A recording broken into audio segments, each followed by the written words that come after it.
बिस्मिल्लाहिर्रहमानिर्रहीम। अस्सलामुअलैकुम नाजरीन, आप देख रहे हैं मेरा यूट्यूब चैनल ताहिर रशीद कलिया। आज बड़ी ज़बरदस्त हमारे पास खबरें हैं जनाब। खबर ये है कि ईद के बाद और बहुत ही करीब जो है मैं देख रहा हूँ कि चारों सूबों के जो गवर्नर्स हैं उनको तब्दील किया जा रहा है। इसके साथ साथ जो चौधरी मोहम्मद सरवर हैं जो कि पंजाब के गवर्नर हैं,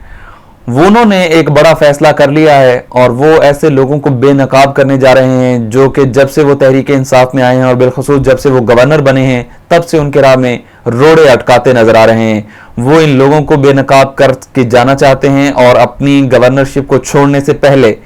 उनका ये ख्वाब है, उनकी ये ख्वाहिश है कि वो पंजाब में एक बहुत बड़ा प्रोजेक्ट लॉन्च करने जा रहे हैं। और इस प्रोजेक्ट में कौन कौन लोग हैं जो कि रोड़े अटका रहे हैं और उनको वो किस तरह से बेनकाब करेंगे और इनसे कैसे उनकी जान छूटेगी, इस हवाले से भी हम आपको अपडेट करेंगे। लेकिन ये भी आपको बताना है कि ब्यूरोक्रेसी में शहबाज शरीफ के अभी भी चाहने वाले हैं। शहबाज शरीफ साहब तो वजारत आला की ओहदे से हट गए, वो खादमे आला पंजाब ना रहे, लेकिन उनके चाहने वाले अभी भी पंजाब गवर्नमेंट यानी कि तहरीक इंसाफ की गवर्नमेंट के अंदर मौजूद हैं। कौन लोग हैं ये जो कि तहरीक इंसाफ के दाएं बाएं नजर आते हैं लेकिन अभी भी शहबाज शरीफ के लिए काम कर रहे हैं, इसी सारी सूरत हाल को आज हम कंक्लूड करने जा रहे हैं। इससे पहले कि हम आगे बढ़ें, आप चाहें तो मेरा चैनल ताहिर रशीद कलिया सब्सक्राइब कर सकते हैं। बेल आइकन को क्लिक जरूर कीजिएगा ताकि हर वो इंफॉर्मेशन जो आप सुनना चाहते हैं और मैं आप तक पहुंचाना चाहता हूं वो सबसे पहले आप तक पहुंच सके। तो जनाब, इस स्टोरी का आगाज करेंगे और आपको बता दें कि खबरें अब ये सामने आ रही हैं कि चारों सूबों के गवर्नर जो हैं उनको तब्दील करने का फैसला कर लिया गया है और इन चारों गवर्नर्स की जगह पर ऐसी नामवर शख्सियात का इंतखाब किया जाएगा जो कि बहुत ही कॉम्पिटेंट है और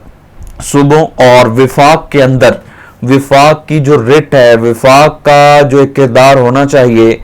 उसको मनवाने के लिए और विफाक की जो कारकर्दगी और सूबे और विफाक के दरमियान जो एक ताल्लुक है उसको मजीद मजबूत करने के लिए ये फैसला किया जा रहा है। यकीनी तौर पर इससे पहले भी जो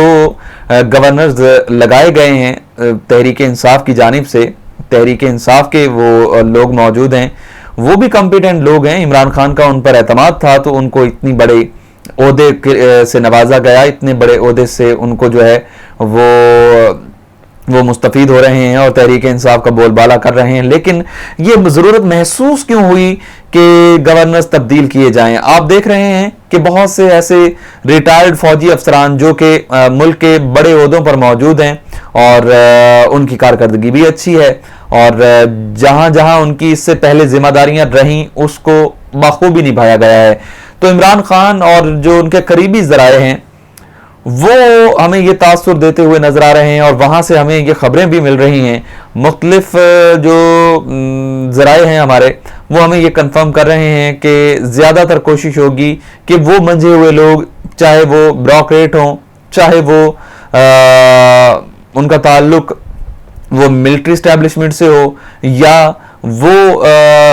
जो रिटायर्ड फौजी अफसरान हैं जो कि अपने अपने जॉनराज के अंदर अपनी अपनी जो उनकी फील्ड थी और जो जो उनको टास्क मिले उनको बखूबी निभा चुके हैं, तो उनका इंतखाब भी हो सकता है।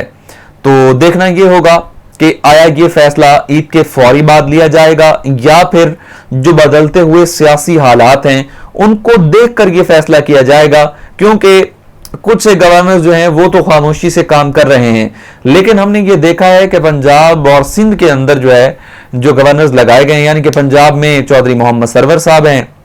और सिंध के अंदर जो है वो इमरान इस्माइल साहब हैं। तो इमरान इस्माइल साहब का जब कोरोना टेस्ट पॉजिटिव आया था तो उसके बाद भी ये खबरें सामने आ रही थी कि उनकी जगह हो सकता है कि जो साबिक ISI चीफ थे जनरल पाशा,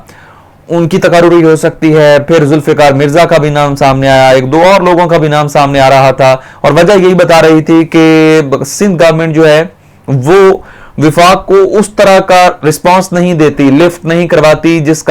तरह का विफाक चाह रहा है। और विफाक और सूबों के दरमियान जो एक अंडरस्टैंडिंग होनी चाहिए और वफाक जिस तरह से सूबों से काम लेना चाहता है, जो भी अहकामात हैं उनको इम्प्लीमेंट करवाना चाहता है, तो वो अब होना चाहिए, क्योंकि हुकूमत को 2 साल मुकम्मल हो चुके हैं और हुकूमत ने अगले 3 सालों में क्या करना है। विफाक अगर अपना जो है वो कारकर्दगी की मोहर सब नहीं करवा सकेगा, तो ये विफाक के लिए नुकसानदेह होगा। तो देखना ये होगा कि पंजाब और सिंध के गवर्नर जो हैं उनकी जगह कौन लेता है, और क्या वाकई में चारों गवर्नर्स तब्दील होंगे और उनकी जगह पर ये जो मशहूर शख्सियात हैं इनका तकर्रुर होगा, या फिर ये अफवाहें हैं। इसका फैसला ईद के फौरी बाद होता मैं देख रहा हूं। दूसरी बात जी कि चौधरी मोहम्मद सरवर साहब जो हैं, जो कि गवर्नर पंजाब हैं, वो बड़े नाला हैं ब्यूरोक्रेसी से, और बिलखुसूस पंजाब की ब्यूरोक्रेसी से। और वो इस तरह से नाला है क्योंकि वो और सरवर फाउंडेशन जो है वो उन सरवर फाउंडेशन चौधरी मोहम्मद सरवर की है, और उनके हवाले से इस पर बड़े एतराज़ात भी उठाए गए। बहरहाल जी उन्होंने अपने आप को सरवर फाउंडेशन की जो सारे अमूर को संभालना था, जहां जहां से एतराज़ात उठ सकते थे, उन्होंने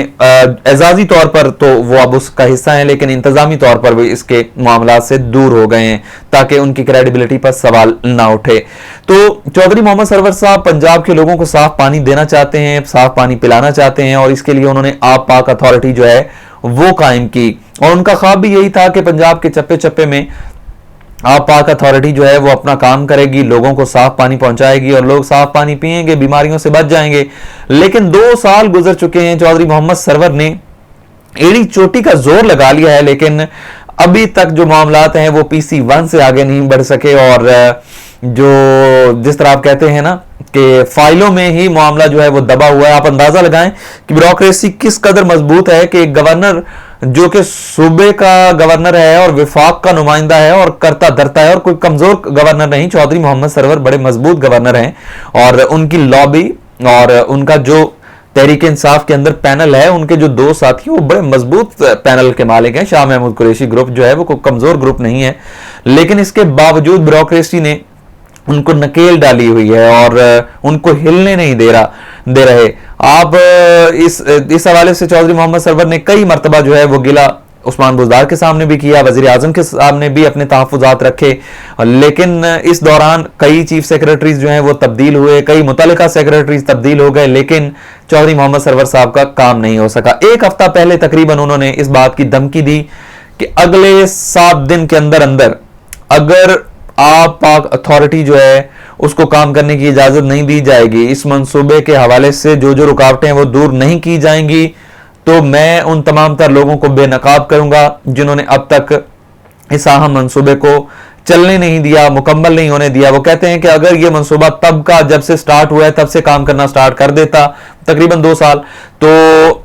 अब तक जो है कई लोग जो है वो बीमारियों की वजह से, साफ पानी ना पीने की वजह से अब तक उनकी अमवात ना होती। चौधरी मोहम्मद सरवर बहुत एग्रेसिव मूड में हैं, और जिस तरह से मैंने आपको बताया कि गवर्नर चेंज होने जा रहे हैं, तो इसलिए चौधरी मोहम्मद सरवर ये कोशिश कर रहे हैं कि जब तक वो इस अहम ओहदे पर बैठे हुए हैं तब तक वो इस प्रोजेक्ट को लॉन्च करवा जाएं, इसका इतना काम करवा जाएं कि ये प्रोजेक्ट फिर चलता रहे, कोई भी फिर गवर्नर आए ये प्रोजेक्ट रुक ना सके। तो ये थी जी जनाब चौधरी मोहम्मद सरवर साहब के हवाले से अहम खबर। अब हमने आपको आखिर में बताना है कि साबिक वजीर आला पंजाब जनाब खादमे आला पंजाब, मैं उनको प्यार से कहता हूं, मियां मोहम्मद शहबाज शरीफ साहब जो हैं वो तो इस दफा गवर्नमेंट में ना आ सके, अपोजिशन में बैठे हुए हैं, लेकिन जो उनके वफादार साथी हैं, जो उनके चाहने वाले हैं, वो ब्यूरोक्रेसी भी मौजूद हैं, वो सरकारी अफसरान भी हैं, वो हर जगह पे मौजूद हैं। और इसी तरह से ही हमने देखा कि अभी कुछ ही दिन पहले जो है चीफ सेक्रेटरी पंजाब को यानी कि मेजर रिटायर्ड आजम सुलेमान साहब को तब्दील किया गया, और जो इल्जाम उन पर लगा वो ये लगा है, जो खबरें हम तक पहुंची, कि जनाब जो मेजर रिटायर्ड आजम सुलेमान साहब हैं चीफ सेक्रेटरी, साबिका चीफ सेक्रेटरी, वो शहबाज शरीफ के साथ राबते में थे और शहबाज शरीफ साहब के लिए काम कर रहे थे। ये खबर वजीर आला पंजाब को पहुंचाई गई, और उसके बाद यकीनी तौर पर उन्होंने वजीर आजम पाकिस्तान जनाब इमरान खान साहब को बताया होगा कि जी इस तरह मेरी गवर्नमेंट के खिलाफ जो है वो